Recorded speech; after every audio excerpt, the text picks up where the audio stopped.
Assalamu alaikum. My name is Alisha from class 8. It is my book. Our presentation is village life.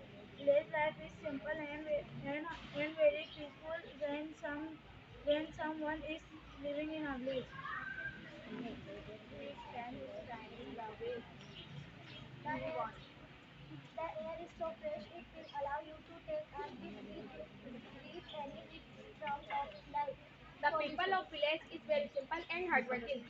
In village, people mostly do farming and animal husbandry. Love to live in the village.